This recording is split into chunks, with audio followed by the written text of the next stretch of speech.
এখন আমাদের সামনে রাসূল করিম সাল্লাল্লাহু আলাইহি ওয়াসাল্লামের জীবনের নানা দিক নিয়ে আলোচনা করছেন আন্তর্জাতিক খ্যাতিসম্পন্ন মুফাসসিরে কোরআন ও বিশিষ্ট ইসলামী চিন্তাবিদ হযরত মাওলানা দেলওয়ার হোসাইন সাঈদী। বলেন, আলাম ইয়াজিদকা ইয়াতীমান ফাআওয়া। ও নবী, আমি কি আপনাকে এতিম অবস্থায় পাই নাই? আর তারপরে আমি কি আপনাকে আশ্রয় প্রদান করিনি? আপনাকে আমি এতিম অবস্থায় পেয়েছি, এরপরে আপনাকে আশ্রয় দিচ্ছি। রাসূল তো এতিমদের সর্দার। পৃথিবীর কোন এতিম যেন বলতে না পারে, নবীজি আমার ব্যাপারে কি বলবেন, আমি তো এতিম মানুষ, আর তিনি আমার ব্যাপারে কিভাবে আমার দরদ বুঝবেন। নবীজিকে আল্লাহ পাক কেমন এতিম বানালেন, সমস্ত দুনিয়ার এতিমদের সর্দার বানালেন। মায়ের পেটে যখন তিনি ছিলেন, 6 মাসের সময় মায়ের পেটে থাকাকালীন বাপের এতিম হয়ে গেলেন।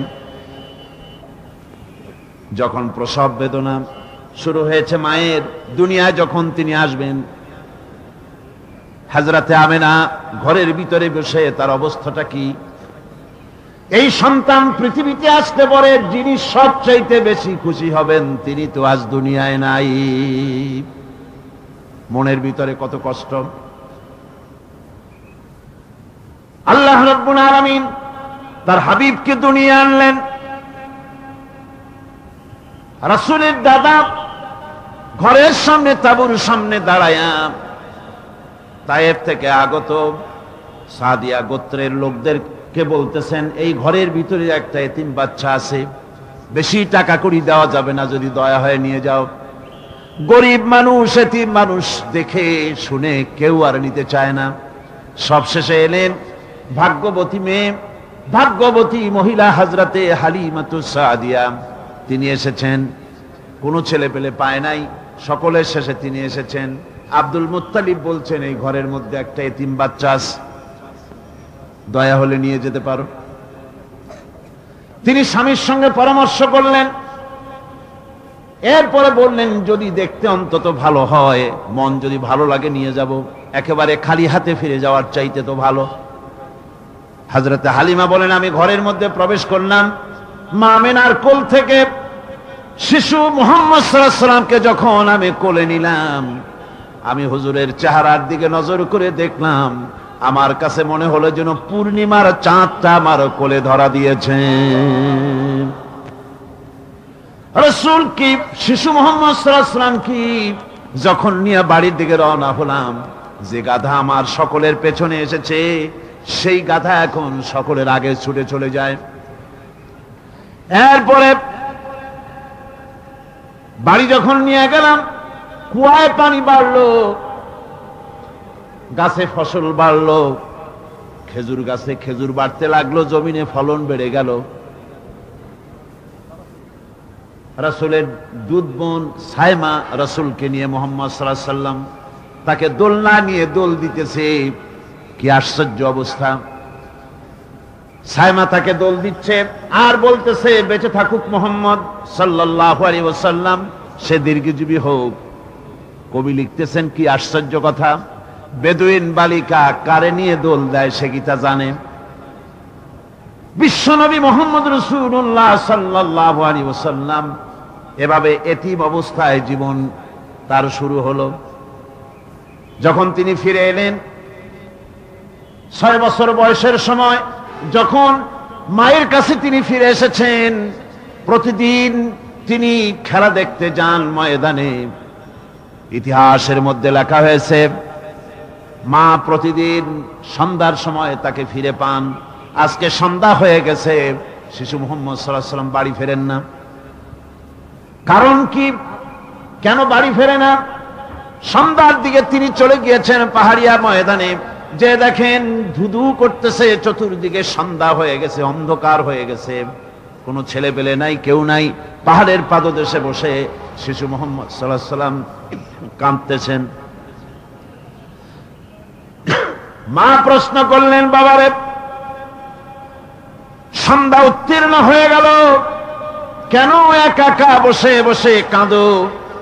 তিনি বলছেন, মাজি আজ কদিন খেলা দেখতে আসলাম ময়দানে, প্রতিদিন দেখি যখন সন্ধ্যা হয়ে যায় মুরব্বী শ্রেণীর কিছু লোক আসে, ছেলেকে নাম ধরে ডাক দেয়, ছেলেরা দৌড়ে তারা বাবার কাছে চলে যায়, আর বাবা ছেলেকে কোলে নিয়ে মুখে চুমা দিয়ে বাড়ির দিকে নিয়ে যায়। আমি আজ কদিন পর্যন্ত এই ময়দানে এলাম, কোনদিন সন্ধ্যা বেলায় তো কেউ এসে আমাকে মুহাম্মদ বলে একটা ডাক দিল না। আমার আব্বা কি নাই? আল্লাহ রাব্বুল আলামিন বলেন, আলাম ইয়াজিদকা ইয়াতীমান ফাআওয়া, এরকম এতিম অবস্থায় পেয়ে আমি কি আপনাকে আশ্রয় দেই নাই? আপনাকে আমি পেয়েছি এতিম অবস্থায়, এরপরে আমি আপনারে আশ্রয় দিলাম। ওয়া ওয়াজাদাকা দাল্লান ফাহাদা, এরপরে আমি আপনাকে পথ হারা পেলাম, আমি আপনাকে পথের দিশা দিয়া দিলাম। ওয়া ওয়াজাদাকা আইলান ফাআগনা, এরপরে আমি আপনাকে দরিদ্র অবস্থায় পেয়েছি, তারপরে আমি আপনার দারিদ্র মুক্ত করেছি আপনাকে। সুতরাং ফাআম্মাল ইয়াতীমা ফালা তাকহার ওয়া আম্মাস সাইলা ফালা তানহার ওয়া আম্মা বিনি'মাতি রাব্বিকা ফাহাদ্দিস। সুতরাং নবী, এতিমের প্রতি নির্মম ব্যবহার করো না, এতিমের প্রতি ভালো ব্যবহার করো, নির্মমতা দেখাইও না। আর ভিক্ষুককে ধমক দিও না, রূঢ়তা দেখিও না, আর আল্লাহর নিয়ামতের প্রশংসা করো। বহুত মানুষ আছে এতিমরে গলায় ধাক্কা দেয়। মানুষ যখন ভিক্ষা নিতে আসে, গরিব মানুষ ভিক্ষা চাইতে আসছে, ওই মেয়ে আত্মাহিত জানো, দোয়া কুনুত জানো, বাড়ি যেয়ে কাজ করবা, এই সব আজে বাজে কথা বলে ভিক্ষা দেয় না। আহা,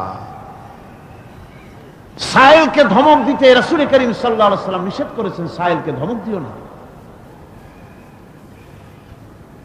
গাড়িতে বসে যাচ্ছেন সাহেব, ট্রাফিক মোড়ে যখন সিগন্যাল জ্বললো, গাড়িগুলি দাঁড়ায় গেল, ফকির এসেছে, হাত নাই পাও নাই, বুড়া মানুষ, একটা পয়সা বার করে না। আবার এই মানুষটি ওই ফকিরকে ধমক দিয়া বার করে দিল। এরপরে এই লোকটি যখন কোনো মাজারের কাছে পৌঁছে গেল, 500 টাকার কড় করে নোটটা ফেলে দিল। বলেন টাকা দরকার কার? মরা মানুষের না জিন্দা মানুষের? কার দরকার? যার টাকা দরকার ছিল তারে দেওয়া হলো না, যার দরকার নাই তারে দেওয়া হলো। এরপরে লোকটা না খেয়ে যখন মারা গেল, পথের ফকির, রাস্তার ফকির, না খেয়ে মারা গেছে। এরপরে তার কাফনের কাপড় নাই, লোকটাকে রাস্তার উপরে শোয়া একটা ছেঁড়া কাপড় দিয়ে ঢেকে রেখেছে। বড় লোকেরা, সাহেবরা তখন গাড়ি দাঁড় করে আর 5টা টাকা 2টা টাকা করে তার লাশের উপরে মারতেছে। এটা মানবতার এর চাইতে লাঞ্ছনা, মানবতার জন্য এর চাইতে গঞ্জনা আর কিছুই হতে পারে না। মানবতার প্রতি লাঞ্ছনা এর থেকে আর দুর্গতি কি হতে পারে? বেঁচে থাকার সময় 1টা টাকা আপনি দিলেন না, মরে যাওয়ার পর বিদায় হয়েছে বালাই, এখন দেওয়া শুরু করেছে। আমার বন্ধুগণ, এজন্য এতিমের প্রতি দরদ করার জন্য আল্লাহ পাক কোরআনের ভিতরে পরিষ্কার বলেছেন। রাসূল করিম সাল্লাল্লাহু আলাইহি ওয়াসাল্লাম নিজে এতিম ছিলেন, আর এতিমের প্রতি তার এত দরদ ছিল, একবার তিনি ঈদের দিকে নামাজ পড়ার জন্য যাচ্ছেন, প্রতিমধ্যে দেখেন একটা বাচ্চা ছেলে কাঁদতেছে। এই রাস্তায় কত মানুষ গেল, কেউ দাঁড়ালো না থমকে, বাচ্চার ক্রন্দন কাউকে থামাইতে পারল না। কিন্তু বিশ্ব নবী, দয়ার নবী রাহমাতুল লিল আলামিন বাচ্চার কান্না দেখে পাও বাড়াতে পারলেন না। নবীজি দাঁড়ায় গেলেন, জিজ্ঞেস করেন, ও বাচ্চা, ঈদের দিনে কাঁদো কেন? ঈদের দিনে তো কাঁদতে নাই। বাচ্চা বলে, তোমার কাছে বলবো না, আমি সেই সকালবেলা থেকে বসে আছি, আমি যদি মক্কার আব্দুল্লাহর পুত্র মুহাম্মদ রাসূলুল্লাহ সাল্লাল্লাহু আলাইহি সাল্লামকে পাই, মনের দুঃখ তার কাছে বলবো। বিশ্ব নবী জমিনের উপরে বসে পড়লেন, বাচ্চারে কোলের উপরে উঠায় বলেন, বাচ্চা বলো কি তোমার দুঃখ, তুমি যার জন্য বসেছো আমি তো সেই এতিম নবী, কি বলতে চাও?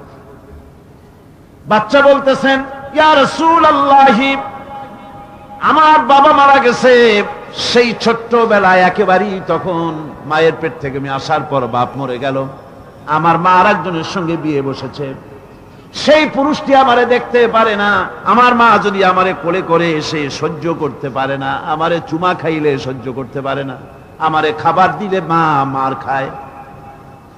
আজ ঈদের দিনে রাতে আমার মা আমাকে বলল, বাবারে তোমার কপাল খারাপ, তোমার বাবা মারা গেছে, তোমাকে সাহায্য করার কেউ নাই, আমি তোমার যত্ন করতে পারলাম না, কোলে নিয়ে চুমাও দিতে পারি না, আমার এমনই কপাল খারাপ। সুতরাং এতিমের দরদ এতিম ছাড়ার কেউ বুঝবে না, তুমি আজ চলে যাও, ওই রাস্তায়, ঈদের রাস্তায় দাঁড়ায় থাকো, মাঠের রাস্তার পাশে, বিশ্ব নবীর কাছে তোমার দুঃখ বলো, এতিমের দুঃখ তিনি বুঝবেন। আমি মায়ের কথা মতো এই জায়গায় এতক্ষণ বসে আছি, হুজুর আপনি দয়া করে, আমার কথা তো আপনার কাছে বললাম, আমার মনের এই দুঃখ। নবীজি বাচ্চার কথা শুনতেছিলেন, চোখ দিয়া পানি পড়তেছিল, বাচ্চাকে বুকের সঙ্গে জড়িয়ে ধরে নবীজি বলেন, ও এতিম, মুহাম্মদ সাল্লাল্লাহু আলাইহি ওয়াসাল্লাম যদি তোমার পিতা হন আর হযরতে আয়েশা যদি তোমার মা হয়ে যায়, বলো তোমার মনের দুঃখ মেটে নাকি? ছেলে ডুকরে কেঁদে উঠলো আর বলল, ইয়া রাসূলুল্লাহ, আপনি যদি আমার পিতা হন আর আয়েশা যদি আমার মা হয়ে যায়, এর থেকে বড় সৌভাগ্যের আমার তো আর কিছুই নাই। নবীজি এতিমকে বাড়ি নিয়ে গিয়ে হযরতে আয়েশার হাতে তুলে দিয়ে বললেন, আয়েশা রে, পবিত্র ঈদের দিনে আল্লাহ রাব্বুল আলামিন তোমার জন্য একটা উপহার পাঠিয়েছেন, এটা যত্ন করো। এতিমের প্রতি দরদ রাখার জন্য আল্লাহ রাব্বুল আলামিন বলেছেন, এতিম, মিসকিন, বিধবা, অসহায় লোক, তাদের প্রতি যাতে করে মুসলিম সমাজ লক্ষ্য রাখে, সেজন্য আল্লাহ পাক নির্দেশ করেছেন। বুখারী এবং মুসলিম শরীফের হাদিসে এসেছে, আস-সাই আলাল আরমালাত ওয়াল মিসকিন কাস-সাই ফি সাবিলিল্লাহ, বিধবাদের জন্য, মিসকিনের জন্য কেউ যদি কোনো উদ্যোগ গ্রহণ করে, কেউ কোনো সাহায্য দেয়, জিহাদের ময়দানে জিহাদ করে আল্লাহর রাস্তায় যে সওয়াব পাওয়া যায়, যে মর্যাদা পাওয়া যায় আল্লাহর কাছে, এতিম, মিসকিন, বিধবাকে সাহায্য করলে সেই সওয়াব আল্লাহ রাব্বুল আলামিন আমলনামায় দিয়ে দেন। আমাদের প্রিয় নবী এতিম মিসকিনদের খুবই ভালোবাসতেন তার নিজের চাকর হযরত যায়েদ ও আনাস রাদিয়াল্লাহু তাআলা আনহুকে। সে সম্পর্কে এখন আলোচনা করা হচ্ছে। তার চরিত্রই প্রমাণ করে, নবীদেরকে বায়নাত দেওয়া হয়েছে, এমন চরিত্র আচার আচরণ দেওয়া হয়েছে যাতে করে লোকেরা অভিভূত হয়ে যায়, আকৃষ্ট হয়ে যায়। হযরতে যায়েদ, তিনি তো কৃতদাস ছিলেন, হারায় গেলেন বাপ মা থেকে, আর এরপরে কুদরত তারে মুহাম্মদ সাল্লাল্লাহু আলাইহি ওয়াসাল্লামের ঘরে উঠায় দিল। তিনি তখন আল্লাহর নবী, তখনও নবুয়তের দায়িত্ব পান নাই। যায়েদের পিতার কাছে খবর হয়ে গেল, যায়েদ আছে রাসূলের বাড়িতে, মুহাম্মদ সাল্লাল্লাহু আলাইহি ওয়াসাল্লামের বাড়ি মক্কায়। তারা এসে হুজুরের সঙ্গে দেখা করে বললেন, মুহাম্মদ সাল্লাল্লাহু আলাইহি ওয়াসাল্লাম, জানতে পেরেছি আপনার কাছেই আমাদের ছেলে যায়েদ আছে, মেহেরবানি করে তাকে আমাদেরকে ফিরায় দেন। হুজুর বলেন, যায়েদ যদি তোমাদেরকে চিনতে পারে আর যদি যেতে চায়, আমার পক্ষ থেকে কোনো আপত্তি নাই, অবশ্যই যাবে। তবে যায়েদ যদি যেতে না চায়, আমি এমন লোক নই যে কেউ আমার কাছে থাকতে চাইলে আমি জোর করে তাকে ছেড়েও দিতে পারি না, আমি তেমন লোক নই। পিতা বললেন, আপনি অবশ্যই যুক্তিপূর্ণ কথা বলেছেন। হযরতে যায়েদকে আনা হলো। হুজুর বললেন, তুমি কি চেনো এদেরকে? যায়েদ বললেন, চিনি, ইনি আমার বাবা, উনি আমার চাচা। যায়েদের পিতা বলেন, বাবারে বাড়ি চলো, তোমার মা কেঁদে কেঁদে হয়রান, চলো বাড়ি যাই, বাড়ির যা কিছু আছে সব তোমাকে ফিরিয়ে দেওয়া হবে। হযরতে যায়েদ বলতেছেন, পিতা বাড়িতে যা আছে তাই শুদ্ধ, তামাম দুনিয়াটা যদি আমারে দেওয়া হয়, এই লোকটির কাছে থেকে যে ব্যবহার পেয়েছি, আমি এই লোকের কদম ছেড়ে যেতে পারি না। তার চরিত্রই প্রমাণ করে তিনি নবী, কি ব্যবহারটা পেয়েছেন। হযরত আনাস রাদিয়াল্লাহু তাআলা আনহু ছোট মানুষ, 8 বছর বয়সের সময় হুজুরের খাদেম হয়ে হুজুরের বাড়িতে আসছেন। আচ্ছা, 8 বছর বয়সের কিশোর ভুল তো করতেই পারে। গরম পানি চাইলে ঠান্ডা পানি এনে দেবে, স্যান্ডেল চাইলে জুতো আনবেন, বিছানা বিছাইতে বললে উঠাই পড়বে, এটা স্বাভাবিক। কিশোর মানুষ, ছোট মানুষ। এবার শুনুন, বাইয়ানাত কারে বলেন? নবীদের বাইয়ানাত আল্লাহ যে দিয়েছেন সেটা কি জিনিস? সেটা হলো উন্নত মানের চরিত্র, তার ব্যবহার ওঠা বসা যা দেখলে মানুষ বুঝতে পারে তিনি আল্লাহর নবী। হযরতে আনাসের মুখে শুনুন, হযরতে আনাস রাদিয়াল্লাহু তাআলা আনহু বলেন, একাধিক ক্রমে টানা 10টি বছর রাসূলের খেদমতের ভিতরে নিয়োজিত ছিলাম। 10টি বছরের ভিতরে একটা দিনের জন্য নবীজি আমাকে ধমক দিয়ে কথা বলেন নাই। এটা ধমক দিলেন না আমারে, এটা করছো কেন, এটা করো নাই কেন? সুবহানাল্লাহ বিহামদিহি।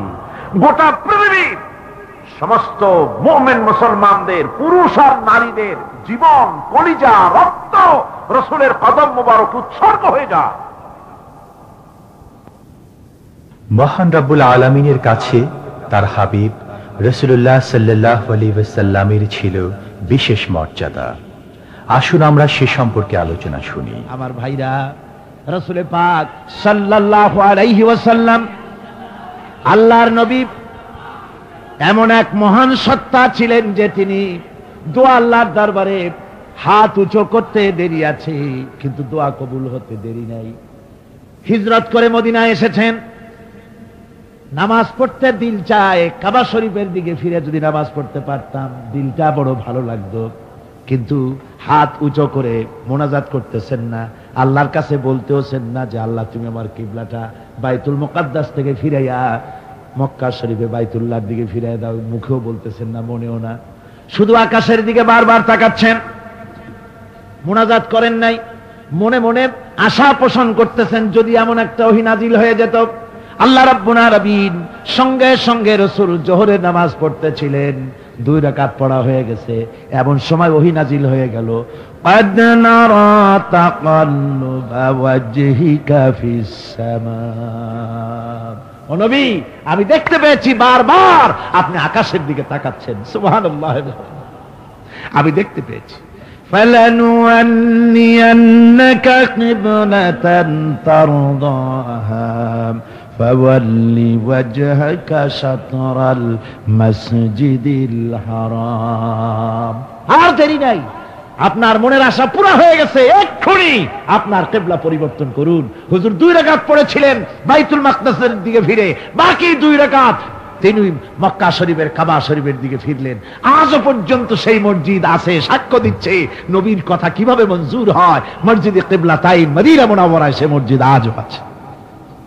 ভাইরা আমার, রাসূল পাক সাল্লাল্লাহু আলাইহি ওয়াসাল্লাম এত বড় মর্যাদা সম্পন্ন ব্যক্তিত্ব, মহান ব্যক্তিত্বের উম্মতের মধ্যে আল্লাহ আমাদের শামিল করেছেন। শুকরিয়া স্বরূপ আমরা পড়ি আলহামদুলিল্লাহ। জোরে সরে পড়েন আলহামদুলিল্লাহ। আমার ভাইরা, মর্যাদা এত বেশি আল্লাহ রাসূলকে আল্লাহ রাব্বুল আলামিন দান করেছেন। এই পৃথিবীতে কোন মানুষের সঙ্গে যদি আপনি বেয়াদবি করেন, তিনি আপনার বাপ হোক, তিনি আপনার মা হন, অথবা আপনার ওস্তাদ হন, অথবা আপনার পীর হন, যে কেউ হোক না কেন, কারো সঙ্গে যদি কোনো বেয়াদবি হয়ে যায় তো শুধু একটা বেয়াদবি ছাড়া আর কিছুই না। কিন্তু নবীজির সঙ্গে যদি কেউ বেয়াদবি করে, সেটা শুধু বেয়াদবি থাকে না, কুফরি হয়ে যায়। কি হয়ে যায়? কুফরি হয়ে যায়। রাসূলুল্লাহকে কেউ তাওহীন করলে, অসম্মান করলে, সমালোচনা করলে কাফের হয়ে যায়। যারা বলেন কি হয়ে যায়? কত বড় মর্যাদা! রাসূল পাক সাল্লাল্লাহু আলাইহি ওয়াসাল্লাম, তার সামনে সাহাবায়ে কেরাম বসা, হুজুর কথা বলছেন, সাহাবায়ে কেরাম তারাও কথা বলছেন। কথা বলতে বলতে এক পর্যায়ে সাহাবীদের গলার আওয়াজ বড় হয়ে গেছে, হুজুরের গলার আওয়াজ শোনা যায় না, সাহাবীদের গলার আওয়াজটা বড় হয়ে গেল।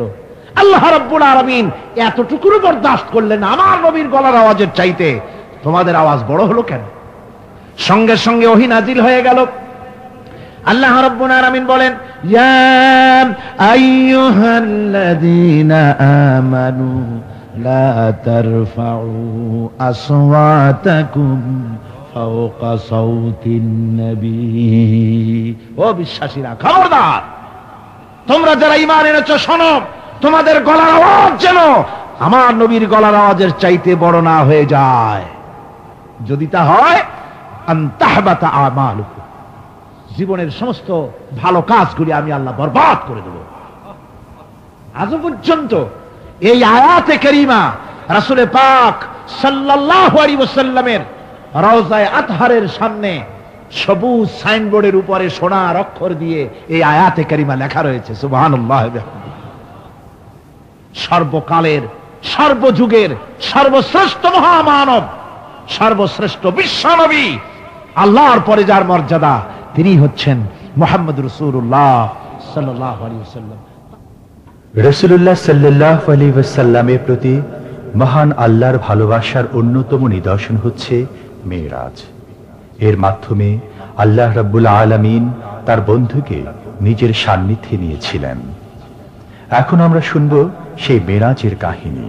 দুলির ধরা থেকে রাসূলকে আরশে আজিমে নিয়ে যাওয়া হবে। বোরাক এলো।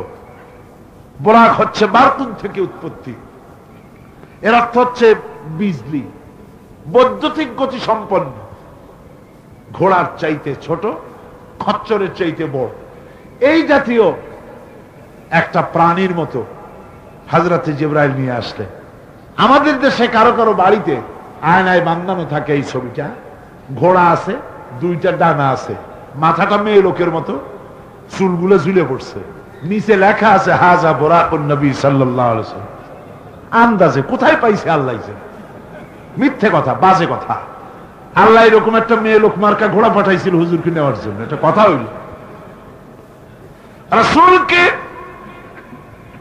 মক্কা থেকে, উম্মে বাবে উম্মে হানি থেকে হুজুরকে বের করে নিয়ে যাওয়া হলো বাইতুল মাকদাসে।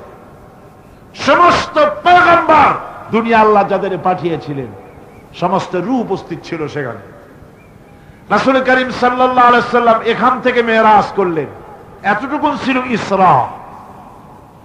কোরআনে কারীম বলছে, আজকের কারি সাহেব যেখান থেকে তেলাওয়াত করেছিলেন, সুবহানাল্লাযী আসরা বিআবদিহি লাইলাম মিনাল মাসজিদিল হারাম ইলাল মাসজিদিল আকসা। সুবহানাল্লাযী, সমস্ত দুর্বলতা, অক্ষমতা থেকে মুক্ত সেই সত্তা যিনি তার বান্দাকে ইসরা করিয়েছেন, মেরাজ করিয়েছেন। কোন সুবহানাল্লাহ। সমস্ত দুর্বলতা, অক্ষমতা থেকে মুক্ত তিনি পার করে নিয়ে গিয়েছেন। আর পরে মুহূর্তের ভিতরে মহাশূন্য পাড়ি দিয়ে, সেই মহাশূন্য মানে কি? এইখান থেকে সূর্য কত দূরে জানেন না? 9,30,00,000 মাইল দূরে এখান থেকে সূর্য। সেই সূর্য, তারপরে রয়েছে গ্যালাক্সি, মিল্কি ওয়ে, গ্রহ নক্ষত্র, সে যে কত দূরে, যে সমস্ত তারকা, এমন বহুত তারকা আছে যে তারকা সৃষ্টির পর তার আলো পৃথিবীর মাটি আজ পর্যন্ত স্পর্শ করে নাই, অথচ আলোর গতি প্রতি সেকেন্ডে কত মাইল? 1,86,000 মাইল। এই 1,86,000 মাইলের সেকেন্ড, এর মিনিট, এর ঘন্টা, এর দিন, এর সপ্তাহ, এর মাস, এর বছর, এটাকে বলা হয় লাইট ইয়ার, আলোকবর্ষ। সেই তারকা তৈরি হওয়ার পর কত সহস্র সহস্র লাইট ইয়ার চলে গেল, আজ পর্যন্ত সেই তারকার আলো পৃথিবীর মাটি স্পর্শ করতে পারে নাই। তাহলে সেই তারা কোথায়? আল্লাহ রাব্বুল আলামিন তার হাবিবকে চাঁদ, সূর্য, গ্রহ, নক্ষত্র, মহাশূন্য পাড়ি দিয়ে, তারপরে সাত আকাশ পাড়ি দিয়ে সিদরাতুল মুনতাহা পর্যন্ত নিয়ে গেলেন, জোরে কোন সুবহানাল্লাহ।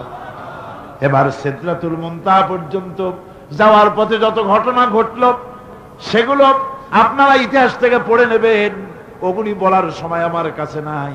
সিদরাতুল মুনতাহায় যাওয়ার পর হযরত জিবরাইল বলেন, আর আমি যেতে পারবো না, এটা হলো বিপজ্জনক বর্ডার, আমি যদি আর এক চুল অগ্রসর হই তাহলে আমি জ্বলে পুড়ে ছাই হয়ে যাব, আমার আর যাওয়ার অধিকার নাই। হুজুর সেখানে বসে থাকলেন। জিবরাইল বলে গেলেন, এখান থেকে আপনাকে নেওয়ার কুদরতি ব্যবস্থা হয়ে যাবে। রাসূল দুনিয়ায় ফিরে এসে হযরতে বেলালকে ডেকে বলেছিলেন, বেলাল গো, এমন কি আমল তুমি করো আমারে শোনাও। হযরতে বেলাল বলেন, হুজুর আমার আমল তো সব আপনি জানেন। কয় না, কি করো শোনাও। বেলাল বলেন, হুজুর খাস আমলের মধ্যে এতটুকু আছে যে আমি কখনো বিনা উজুতে থাকি না, যখন উজু চলে যায় উজু করি আর উজুর ইহতিমামের জন্য 2 রাকাত নফল নামাজ পড়ি। হুজুর বলেন, বেলাল তুমি এই আমল ছাড়বা না, কারণ সিদরাতুল মুনতাহায় হযরত জিবরাইল আমারে যখন ছেড়ে চলে গেলেন আমার একা একা বড় ভয় লাগতে লাগলো। তখন আমার মনে হচ্ছিল তুমি যেন আমার চতুর্দিকে হাঁটতেছো। আমার ভাইরা, রফরাত নামক বিছানা চলে এলো। কুদরতি এই বিছানায় চড়ে নবীজি আল্লাহ রাব্বুল আলামিনের দরবারে আরশে আজিমে পৌঁছে গেলেন। জোরে বলেন সুবহানাল্লাহ, জোরে বলেন সুবহানাল্লাহ। যেখানে পৃথিবীর কোন মানুষের যাওয়া সম্ভব নয়, গোটা পৃথিবীর মানুষের মর্যাদা আল্লাহ পাক বাড়ায় দিলেন, আরশে আজিমে হুজুরকে নিয়ে গেলেন। তারপরে তিনি কথাবার্তা হুজুরের সাথে কি বললেন সেই কথাগুলি নিয়ে আমাদের দেশে কথা হলো এই যে হুজুরকে নিয়ে আল্লাহ 5 ওয়াক্ত নামাজ দিছিলেন তো 50 ওয়াক্ত। মুসা আলাইহিস সালামের সাথে দেখা না হইলে তো কাম সারছিল, আমাদের আর উপায় ছিল না। আরে ভাই, শুধু নামাজ দেওয়াই যদি উদ্দেশ্য হবে তাহলে রোজার মতো তো আল্লাহ দুনিয়ায় বসে দিতে পারতেন কিনা, হজের মতো জাকাতের মতো পারতেন কিনা। শুধু নামাজের জন্য নয়, আল্লাহ পাকের কায়নাত দেখাবার জন্য আল্লাহ পাক তাকে নিয়েছিলেন। বেহেশত দেখাইছেন, দোজখ দেখাইছেন, ভালো কাজ করলে কিরকম শান্তি হবে, খারাপ কাজ করলে কিরকম শাস্তি হবে চোখে দেখাই দিয়েছেন মুহাম্মদ রাসূলুল্লাহ সাল্লাল্লাহু আলাইহি ওয়াসাল্লামকে। মেরাজ থেকে ফিরে এলেন, ঘরে এসে দেখেন উজুর পানি, উজু করে যে গেছিলেন উজুর পানি তখনও গড়াচ্ছে। যে দরজা দিয়ে বেরিয়েছিলেন দরজাটা ধাক্কায় তখনও কাঁপতেছে। যে বিছানায় শোয়া ছিলেন সে বিছানায় মানুষ শুয়ে থাকলে যেমন উষ্ণ থাকে সেরকমের উষ্ণ ভাব তখনও আছে। কেমনে হলো? কেমনে হলো? মাথায় ঢুকবে না। সুবহানাল্লাহ কোন ঢুকবে? জোরে কোন সুবহানাল্লাহ। এটার ব্যাপারে কোন বিজ্ঞান দর্শন যুক্তির প্রয়োজন নাই। প্রয়োজন শুধু এতটুকু, আল্লাহ তার হাবিবরে নেবেন, কত দ্রুত নিবেন, কত দ্রুত পাঠাবেন এটা তিনিই ভালো জানেন, আমাদের কোনো জানার কথা না, ঠিক কিনা কর। তবে দৃষ্টান্ত যদি চান তাহলে আমি দৃষ্টান্তটা এভাবে দিতে পারি, বুঝাবার জন্য একটা দৃষ্টান্ত দিতে পারি। সেটা হলো এই, ধরেন বাংলাদেশে কোনো প্রেসিডেন্ট আসবে, পৃথিবীর যে কোনো দেশের এক প্রেসিডেন্ট আসবে, এটা আসার যখন খবর হয়ে যাবে তখন পত্র পত্রিকায় রুট বলে দেওয়া হয়, এই রুটে রাষ্ট্রীয় মেহমান রাষ্ট্রীয় অতিথি ভবনে আসবেন, এই রাস্তা দিয়ে সাধারণ ট্রাফিক চলাচল বন্ধ থাকবে। এয়ারপোর্ট থেকে নিয়ে রাষ্ট্রীয় অতিথি ভবন পর্যন্ত মেহমান না আসা পর্যন্ত সমস্ত ট্রাফিক চলাচল বন্ধ। মেহমান পৌঁছে যাবে, তারপরে আবার স্বাভাবিক ট্রাফিক চলবে। এটা জানেন কিনা? জানেন কিনা? এইটা যদি পৃথিবীর সামান্য সলিমুদ্দিন কসিমুদ্দিন এই জন্য বলছি, আজ আছে কাল নাই, ঠিক কিনা গণ? আজ মন্ত্রিত্ব গেল, কালকে রাস্তায় দাঁড়ায় বলবে রিকশাওয়ালা আমার একটু নেওয়া, বাজারে মাছ কিনতে যাব, ঠিক কিনা? সুতরাং এদের তো কোনো মর্যাদা নাই, আজ আছে কাল নাই। এই দুনিয়ার সলিমুদ্দিন কসিমুদ্দিনের জন্য যদি এভাবে ট্রাফিক চলাচল বন্ধ করে দেওয়া হয় তাহলে আকাশ এবং জমিনে আল্লাহ রাব্বুল আলামিনের সর্বশ্রেষ্ঠ মেহমান জনাবে মুহাম্মদ রাসূলুল্লাহ সাল্লাল্লাহু আলাইহি সাল্লাম, এই মেহমান আল্লাহর দরবারে যাবেন। আল্লাহ যদি বলে দিয়ে থাকেন, আল্লাহ যদি হুকুম করে থাকেন, সময়ের গতি, বার্ষিক গতি, আহ্নিক গতি, আকাশের গতি, সূর্যের গতি, সময়ের গতি, রাত 3:45 এখন সমস্ত গতি স্তব্ধ হয়ে যায়। আমার হাবিব আমার দরবার থেকে ঘুরে যখন ঘরে ফিরে যাবেন, আবার 3:45 11 থেকে শুরু হয়ে যাবে।